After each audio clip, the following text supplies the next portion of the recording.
Looking at the issues pertaining the petitions for the removal of the Chief Justice, her response to these petitions within the deadline given, and of course the processes involved. And let me come to you on this. There are those who question the rationale behind forming a committee or a commission of inquiry if the petition itself does not meet the threshold required for the removal of a CJ. I don't know what your thoughts are on this. Good morning to your viewers, good morning to Honorable, and good morning to my brother. I believe, as my brother said, I agree largely with most of the things that he said. There's a need for us to test the Constitution, test the environment, test the process. We should really go into the merit of it and know how to go about it, and even learn lessons from it. That even if there are flaws with procedural rules, then we look at it and tighten it.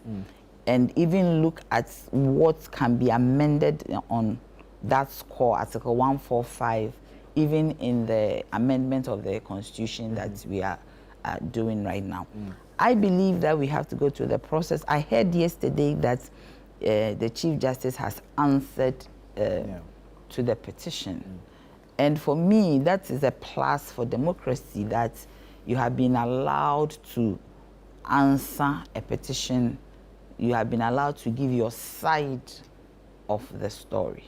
And I believe that is a great one. That, I mean, she herself, because I heard her saying that she should be allowed to do that, and His Excellency Mahama allowed her. Some people did not have the opportunity to do that. But now that she has done it, all of us don't know what is in the petition. Maybe you do know. No, we don't. But we don't know what the petitioner said. We don't know what was against her. But at least she has responded to it. And so we should all wait and see what comes out of it. But I believe that we should let the process go on. I believe that we should reduce the interference as our suggestions of what it should be or what not it should be. Because when you look at the Constitution, it is clearly laid out what process you have to go to remove a Chief Justice, to remove a Speaker of Parliament, to remove a President, to remove a Electoral Commission Chair. These are key. So for me, the process has started. Let's go through it and let's see how it goes. So at the end of the day, we have a blueprint that this happened before and there is a reference. So I don't think that there's anything wrong with going through the process. If a committee has to be set, the committee would, because you see, if she is responding to allegations and the petition against her, I do not think that she will say anything that goes against her. She would rather defend herself, and as a lawyer, defend herself and defend herself very well. But that does not end it. The fact that she is responding to it does not negate the fact that there might be something untoward against her. So even though she has responded, it's good. Now let's go through the process of setting up a committee. If she has to step aside for the process to go on, I believe that she has to do so, so that nobody is compromised, nobody will say that she's using the system for her benefit. So I think that the committee should be set. She has to go through the process, go before the committee, and everything that she has written down will be interrogated thoroughly. And I believe that it should be made live. This is the Chief Justice that we are talking about, the Republic of Ghana. I think she's number 3 of the Republic in terms of her hierarchy. So we should go through the process. She has answered. I think that the process should start and we should get it over and done with, and I do not think that we should delay so much. But I am appealing that when the process starts, we should let it start. We should not be interfering with innuendos and insults. No, we should let it be free, sacrosanct of any public discourse or public interference. But who establishes a prima facie case in this matter? Is it the President in consultation with the Council of State, or is it the disciplinary committee? I'm asking this because there are legal arguments regarding the fairness of establishing a disciplinary committee if the petitions themselves don't meet a required threshold. So we don't even know what is in there. Exactly. That's why I'm saying that we should limit the discourse. Because if you say it does not meet the threshold, have you seen it to say that it does not meet the required threshold? You only can say that categorically with no reasonable doubt if you have it in your hands and say that what I have here does not meet the required threshold. So let it be, let's go against it. Before His Excellency Nanado left, he also had a petition and he said that there's no merit in it and he let it go. So this one too has come. She has answered to it. Let's see what it is. The Electoral Commissioner, Charlotte Osei, was petitioned. There was a petition against her, and there was there was a process. And I believe that the committee sat and looked through it, and they thought A, B, C, D. Let the same process go on, and let's see how it goes. I do not think. I mean, once the disciplinary committee is set, it does not mean that you are guilty. So let it go on. Let us look through what it is. We should go through the process. Yes, I don't know why she shouldn't go through the process. I mean, nobody is above the law. Do you get me? Once somebody says that you slapped me, when you were slapping me, Honorable was not there. Then you defend yourself that I did not slap Nanaya. I tapped her cheeks. So then, let a committee be set for us to look into it, whether you slapped Nanaya or you did not slap Nanaya. There's nothing wrong with it. So I believe that we should let the process go on. I believe, because you see, if we do not let the process go on, the time will come that there will be a situation where another petition will be sent or will be made or an allegation against somebody, and we will let it go because there has been a precedence. And I mean, in defense, you defend yourself. Even a murderer defends him or herself. So a court of competent jurisdiction says that you are guilty. You appear before a judge and you say, I am innocent. You are innocent. Prove it before you are proven guilty. You put your case there, you find a lawyer, you know you have killed. But you say, I'm this thing. If that is what it is, then when somebody says, oh, I didn't kill A, B, C, D, they say, go, because you said so. No. She has responded to it. Let her appear before the process. Whoever formed the committee. I haven't read what the Constitution says about the formation of the disciplinary committee. But if under the Judicial Council, if it is under the Council of State, let it be formed. Very well. And let's go through process. Let me come to you on the issue of possible executive interference in this matter. I'm making reference to arguments that if indeed the president wants to remove the CJ, how much pressure does this bring to bear on the Council of State, for instance? Well, good morning to you, yourself, to Auntie Nanaya. Good morning. It's been a while. Let me congratulate her on her elevation. And, I've not met Larry. I'm not sure. I'm not sure I've met him. Larry is the editor of the Herald newspaper. Yes, I've heard the name, but I've not met him personally. Yes, so yes, the one and only. Yes, I know him. I'm a back-bedder person. Right. And of course, this is my first time also. Me too. In your new studio. I used to appear to the Braka. You have a nice place. So congratulations also Thank to you. yourself. It's good to have you here. And yesterday also got the bad news of the passing of Mr. Sampi Ali. Yes. He was not a friend, but he used to text, when you go on studio.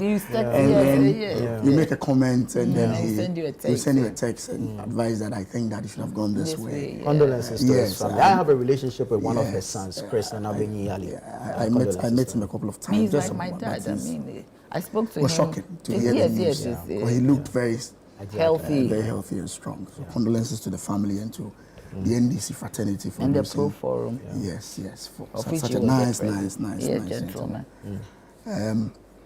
Chief Justice. Yes. The processes are quite clear in the Constitution. I mean, in the case of the Chief Justice, the President, upon receiving the petition, shall, and the word used is shall. In consultation with the Council of State. That is obligatory. Yes, obligatory. So the President, of course, we are aware that he notified the Council of State.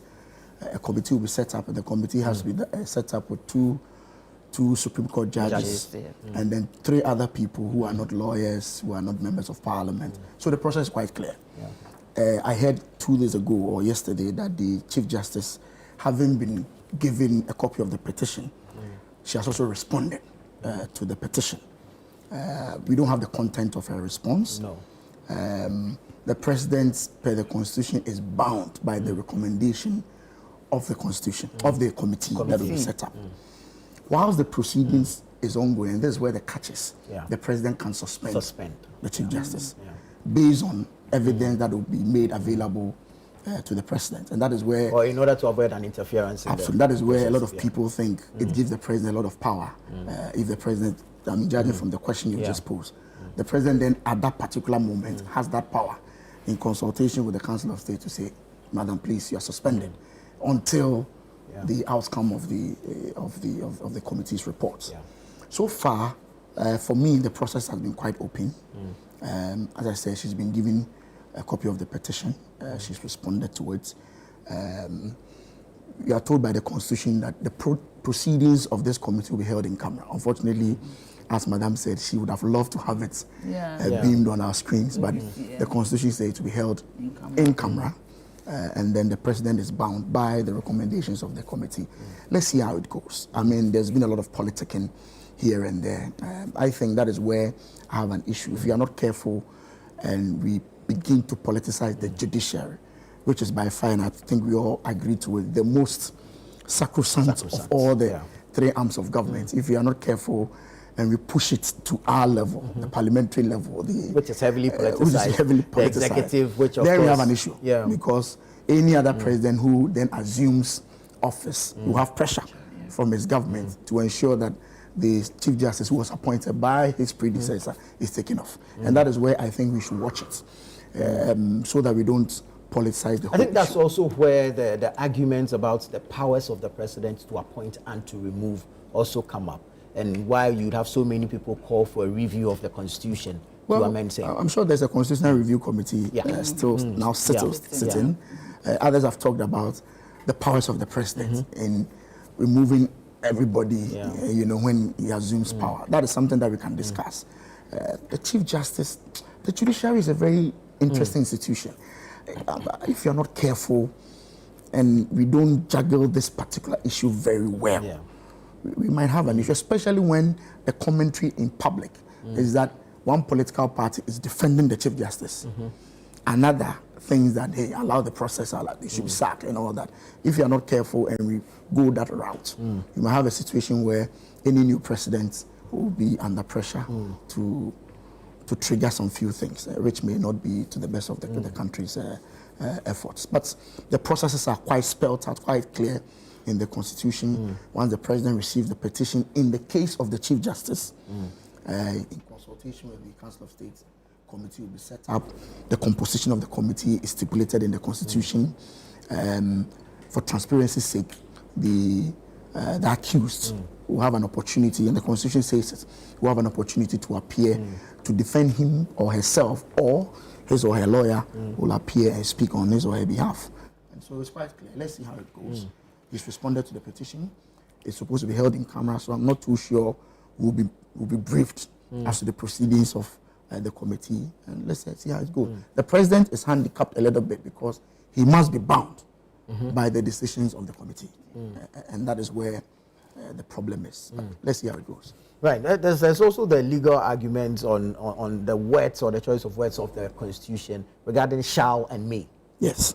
Because in one instance it said shall in consultation with. Yes, so shall. So the President is bound to. But then regarding after the formation of the committee and the suspension, there is may. Yes, so all proceedings under this article. Okay, let me. That's I want to get the committee appointed under Clause 16 of this article shall inquire into the petition and recommend to the President whether the Chief Justice ought to be removed from office. All proceedings under this article shall be held in camera. And the justice or chairman against whom the petition is made is entitled to be heard in his defense by himself or by a lawyer or other expert of his choice. The President shall in each case act in accordance with the recommendations of the committee. Yes.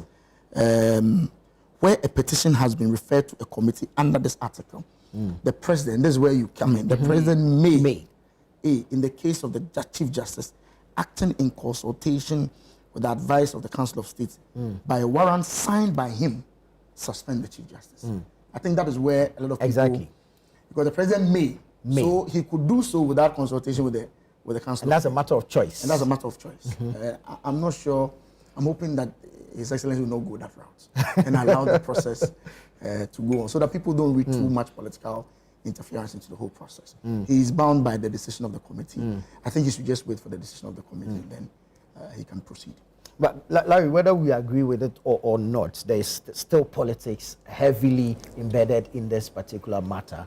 And in order to avoid same, there's the argument of the powers of the president to appoint and to remove. Do you think we're heavily politicizing appointments in this country, and with the Constitutional Review Committee sitting or engaging in their work as of now, we should be looking at that particular clause that gives the powers, the president so much powers?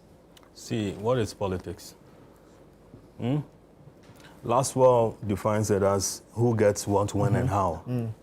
Now, so let's see politics. And we run a winner-takes-all system. Well, let's see politics from that angle and say that it affects our everyday, you know, whatever we do.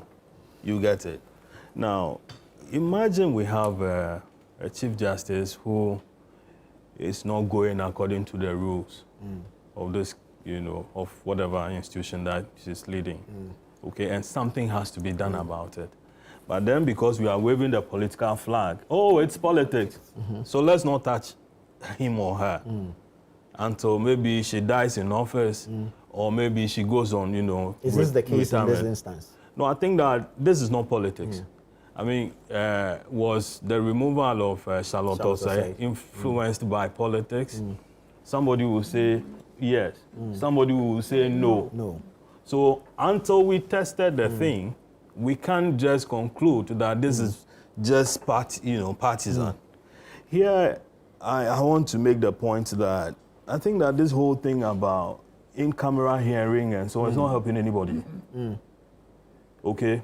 Because I don't know what happened in your bedroom, you know, last night. Okay? Do you understand? Neither do you know what happened in my bedroom last night. And so I could come and say that, oh, do you know what? If somebody treated somebody nicely or somebody abused somebody, you get it. Because it was done behind closed doors. But this is a state, you know, institution where our conduct or conduct, you know, of whoever occupies that office is subject to review every now and then. Should there be a petition for a removal? Let's put it out there. Let's open the doors. Let's all observe. In any case, the same judiciary these days opens up the court for us to hear, you know, whatever is happening.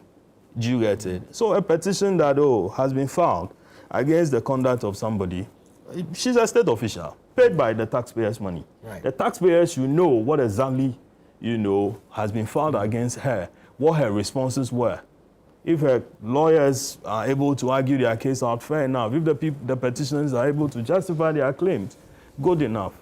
And with that, we are opening our democracy, or, you know, we are ensuring the transparency that is required of us. You get what I'm saying? And so I think that this in-camera hearing is not helping anybody. It's not helping the petitioners. It's not helping the president. It's not helping the Chief Justice herself. Let's open up the thing. Let's test them. Want a public Yes, I would want that. I would want it. With the because you know what is happening. Compare the removal of Charlotte Osei. Today, Akufo-Addo faces the claim of, sitting down and then just looking for a cousin, that is the Sofa Akufo, and then putting the petition before her. And by the time the door was opened, Sofa had been suspended. Charlotte has been sacked. So Akufo-Addo is carrying that bedding for the to history ends. We should open the door. Let everybody listen. Was she able to defend herself very well? And then, so that if not, then we all, are witnesses to it. In the absence of that, the politics will be thrown in every now and then, and I don't think it helps, the cause of this country. And I don't know if you agree with Larry for a public hearing, because I want to assume that the framers of the Constitution considered the sensitivity or otherwise of similar petitions. That's why they put in there that it should be in camera. The framers of the Constitution know about mischief. They anticipated that there could be some sensitive petitions which may not be for public consumption. You see, when you become a public figure, there's nothing sensitive about you anymore. Everything about you is public. Is it? Yes. Ask Honorable. Yeah, he has gone through it now. Larry is even asking what's happening in my bedroom. So I don't even know whether our bedrooms are even safe.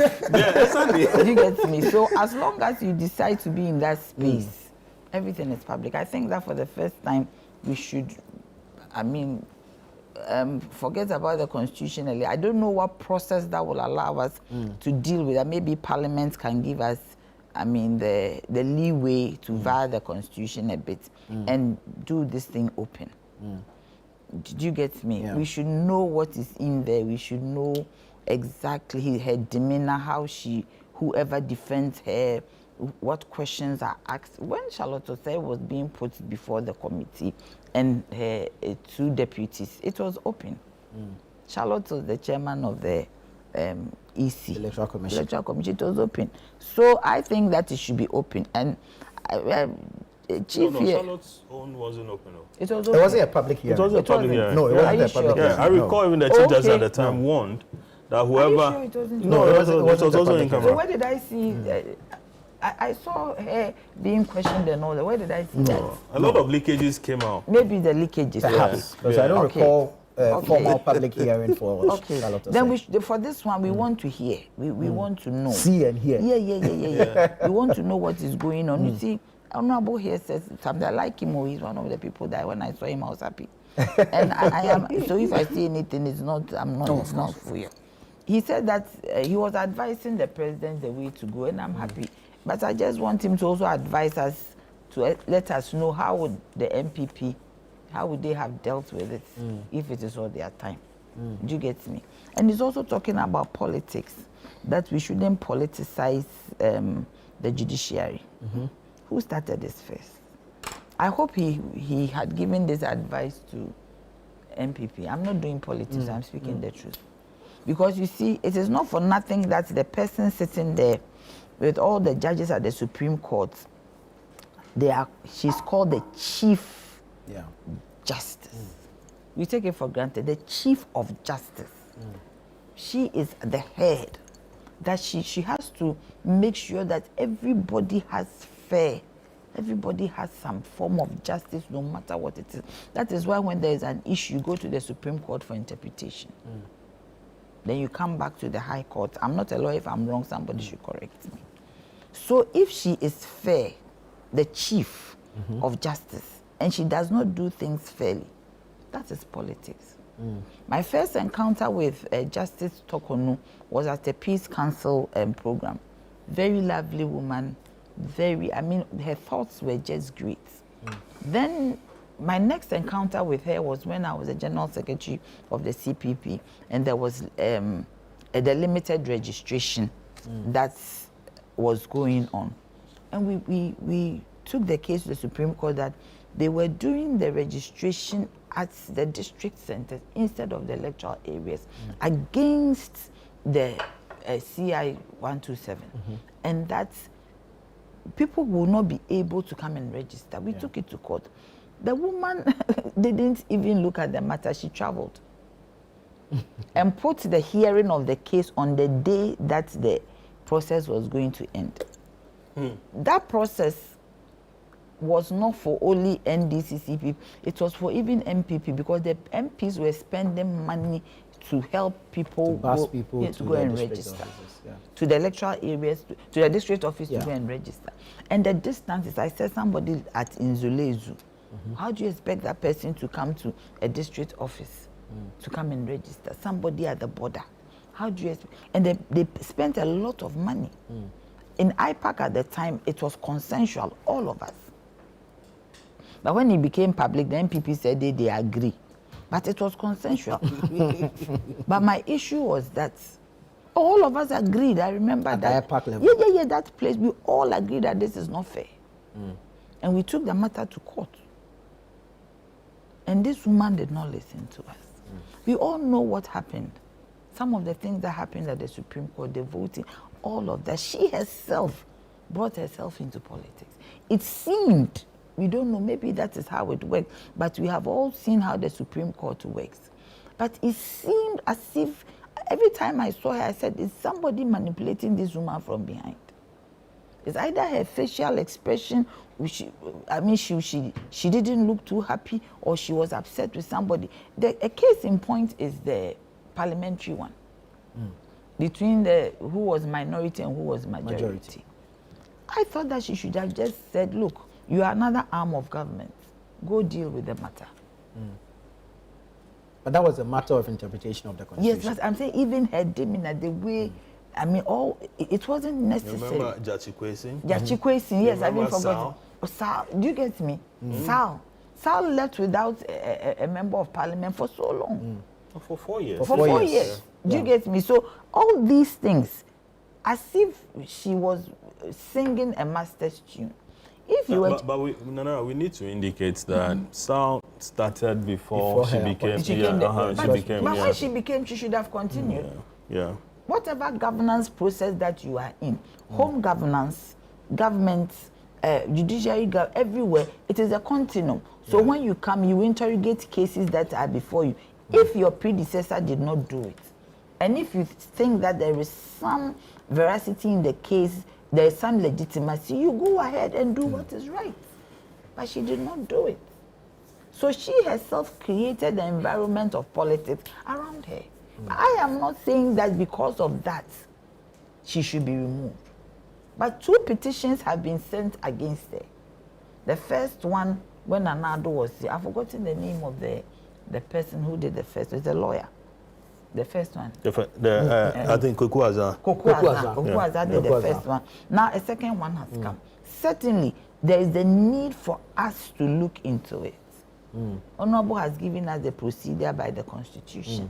And I think that we have to look at it. But he is saying that we shouldn't put politics in it. Going forward, I believe that whether she is retained or a new one comes, we should understand that we should make the judiciary very independent. You see, I worked for an independent institution. I'm going back there as a commissioner. It does not mean that if you are working an independent place, you are working in a vacuum. Are we talking about the PRC The now? PRC. Oh, wow. Yes. So, I mean, you work within a system, and you need to be very sure of how you guard your independence, because you don't have to go off board. Certainly, government would want you to do things in their favor, but you need to also make sure that the environment in which you are must be made independent and sacrosanct. You see, the judiciary, as Honorable said, is the only place that is devoid of all the political noises.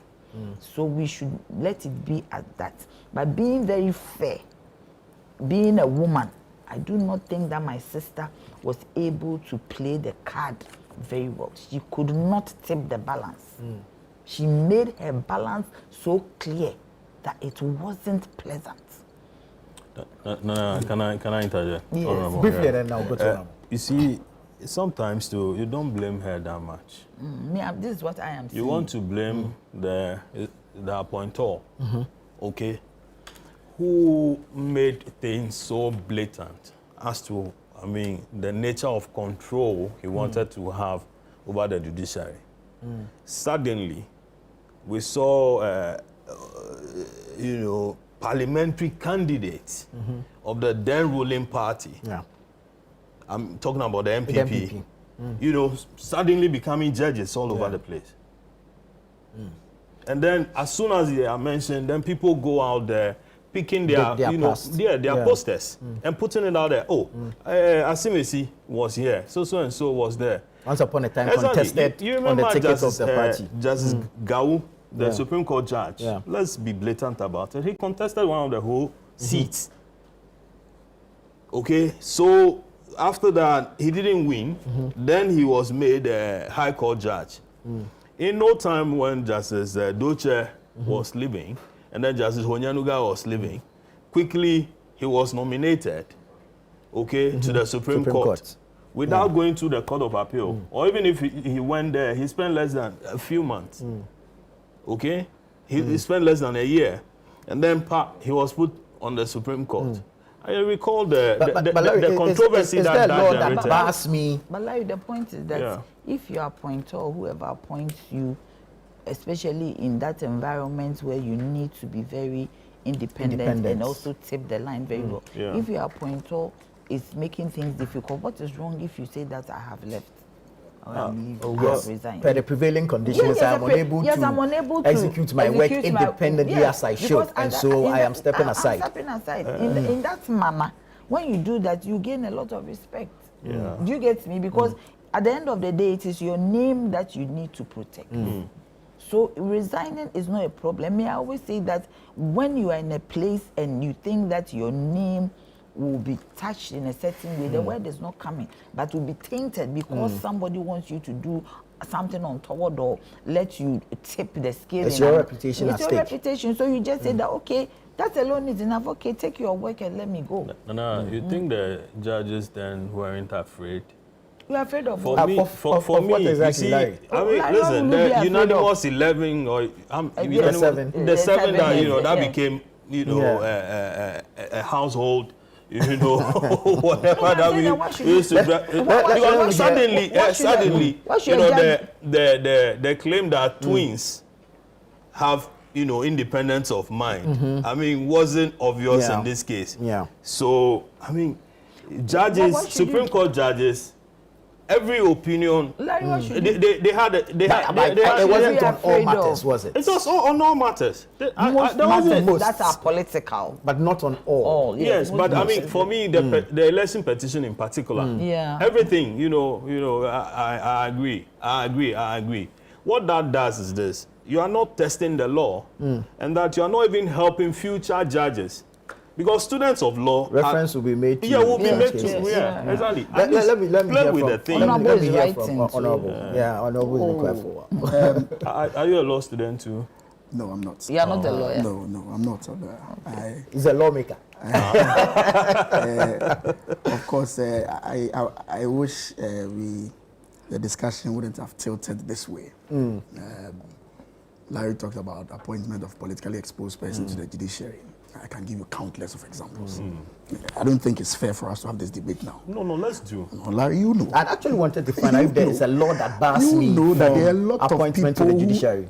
Politically exposed people from the other side who have been appointed to the Superior Court, either High Court or Appeals Court.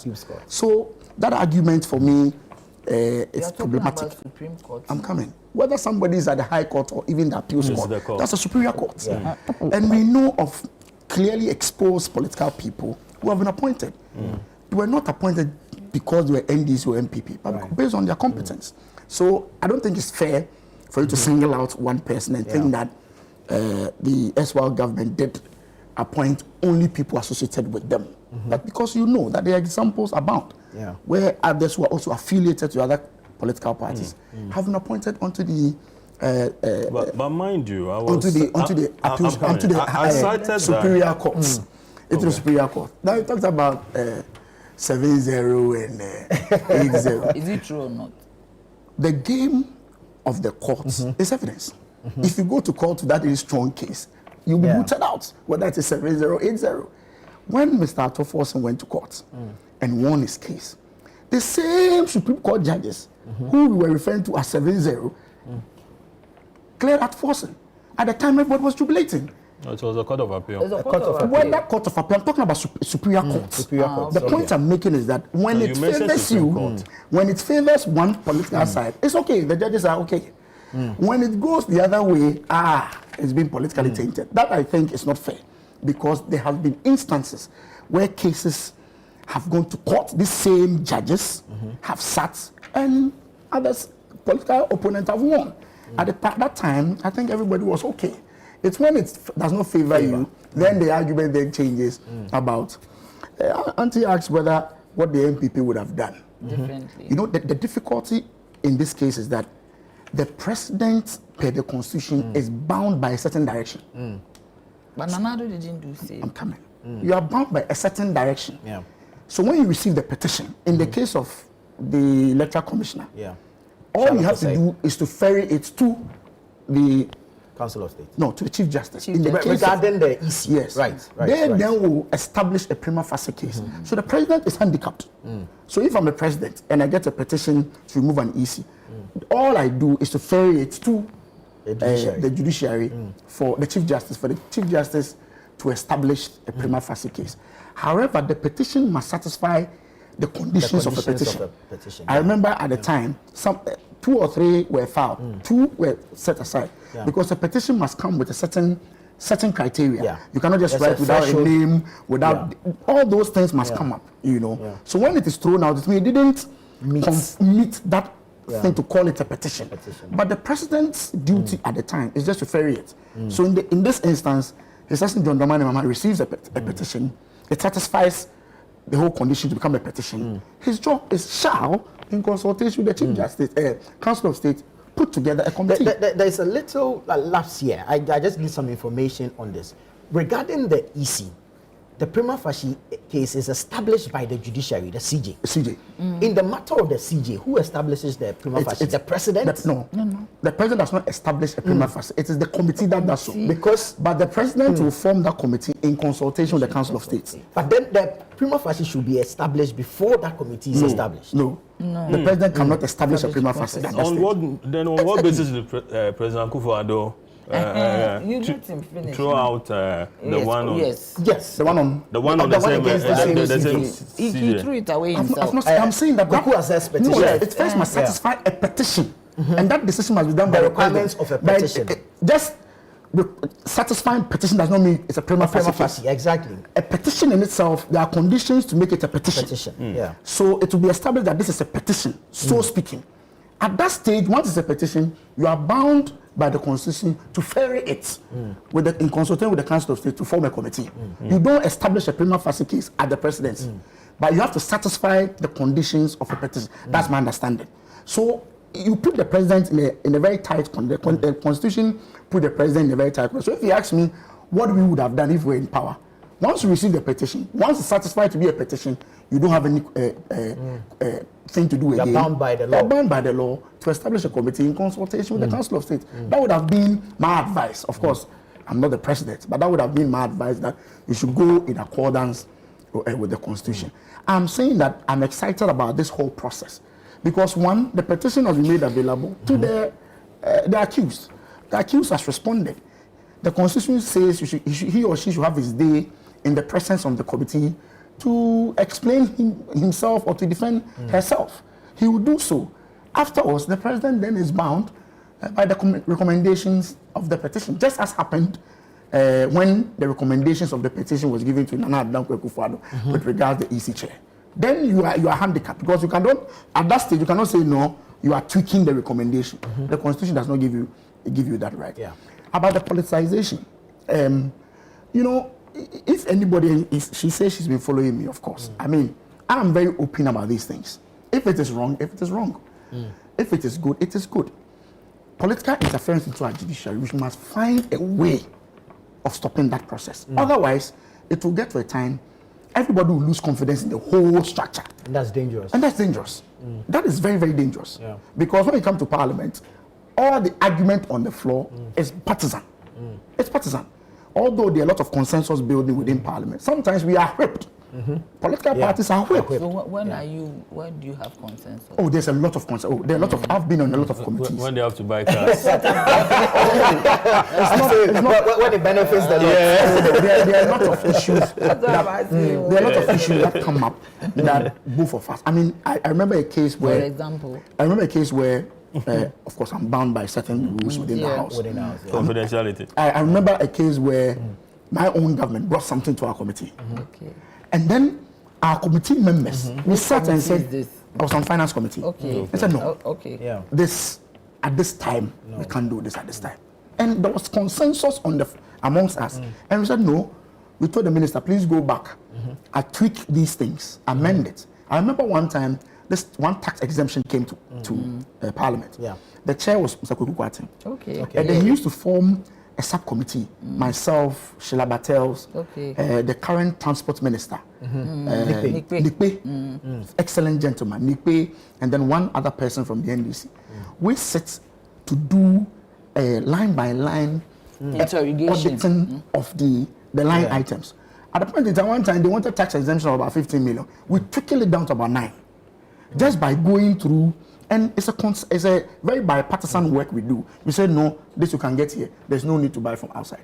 This you can get here. You don't need a tax exemption for this. And then we said, so there are a lot of things that we do behind the scenes that are very, very, we do it by consensus. But there are some that are very political in nature, where everybody swept the line and say, no, we don't accept this particular tax handle. We don't want this. There you see the argument becoming very political. But the point I'm saying is that we should try as much as possible to keep the judiciary out of our normal politicking. You know, the difficulty is that who appoints the Chief Justice? The President. But once you appoint the person, as Auntie is talking about, once you are appointed, you should assume a certain character. But now you are independent, because there will be cases that will come to you that affect both your part, the one who appointed you, and the other person. You have to be strong enough to say that no, this is wrong, no, this is right. And that is the point I was making about we trying as much as possible to take away the political handling of our judiciary. Otherwise, who will believe in the justice system? That becomes a problem. Very problematic. Very problematic. Larry, you have a final bite on this, and then we'll move to other stuff. He mentioned the petition to the president. Is it Kwekwa's one? No, it was dealt with in the presidency. Yes, there was no procedure. No, but the statement issued by Eugene Ahi on January 6 says that he submitted a petition without any evidence. So it means that it is not a requirement to make it a petition. And then second, that the process and practices cited by the petitioner, such as the Chief Justice's administrative responsibilities under the Court Act, were found to be consistent with the law and established practices. Now, this is supposed to have, the petition was supposed to have been submitted to the Council of State. But it's the presidency that issued a statement. They didn't go through procedure. You see, and that's why I was asking earlier. Again, then there was an instance where several petitions were filed against the EC chair, that is Jane Mensah. I think it never went to the judiciary. Okay? Those that went to the judiciary, the Chief Justice then, I think Enim Yeboah, sat on them. He never established any committee to look into. No, the Chief Justice must establish a prima facie. If the Chief Justice does not, but he never came out to issue. He didn't say anything. But once it did not proceed to a committee level, so it's level, subject to an abuse. Oh, of course, we can all have that. But I'm saying that once it did not proceed to a committee level, it means that prima facie was not established. Once it's not established, you cannot proceed. You see, that's what I'm asking. And we need the mistake behind all this. Like you see, that's what I'm asking. Perhaps we need some lawyers to help us with this. In the instance of an EC chair, the petition, if indeed it meets all the requirements to be a petition, is submitted to the judiciary to establish a prima facie. Absolutely. In the instance of a CJ, if the petition meets the requirements, who establishes a prima facie? So in the instance of the CJ, then the president and then the Council of State. You know, just as this statement is saying. Yes, the committee will do so. The committee will do so. The committee will do so. That's my understanding of the rule. So it says would the president establish a committee in consultation with the Council of State for the committee to establish the prima facie? I think that's because maybe I'm not reading the thing well. Because if indeed, then it means that President Akufo-Addo actually looked at the petition against the CJ and said that it was of no merit. Yes. So in that instance, he looked at it. Unlike this instance where the president says that, listen, let it go before the Council of State, and let the Council of State give us an opinion in this instance on this matter. But what is a prima facie? It's a case where I'm reading it here, it's a first sight or on the face of it. You have a question to answer. You have a question to answer. You have something to answer. Yes, prima facie. There's something for you to answer. Okay. So what is this thing is here that... Yeah, but the statement is saying that I mean, the petition was submitted without asked, evidence. So he said prima facie is used in court to indicate that there is sufficient or adequate evidence to support a claim. Exactly. Do you get me? Yeah. So, I mean, I'm even surprised that they are saying something that's not, it's not a petition. What is a petition? A petition is, this has happened, A, B, C, D. Okay, my petition is that you have taken my water, so get my water back. On the face of it, nobody can establish that, I mean, you took my water. There should be investigations. And when there's an investigation, there's a third party. In this matter of a third party, it's the committee that is going to come up. Based on all evidence, based on people that they will talk to, based on investigate. They can even come to talk to Larry behind the scenes. They can even bring in national security to do some investigation. And based on the woman herself, what she has put down, then I believe that the committee will look at it. The committee maybe is like a court. Because when something is, I've stolen money, unless I go to the court or go before a certain body, how can it be established that I've stolen money? So I believe that the committee will establish whether something has been done untoward. On the face of it, maybe the president saw that, okay, I won't say anything, but like ABCD, ABCD, ABCD, which didn't look too good. So it's a council of state, look at it. Is there any evidence? But do you law think? must also prevent the situation where you can have a lot of clearly on the face of it, you can see that this is just. No, but no, my dear, because So that we don't have a situation where please. anybody just gets a rights. Honorable, you see. Otherwise, you open a certain Perhaps box what we need to where know is the everybody will just keep requirements. My writing dear, for you petitions. see, Writing you petitions. see, the point There's is always precedent. Please, So let this one go through. the point is that when it comes to a petition, you look through it. Do you get me? It can be 50,000 petitions where we have found ourselves as a democracy.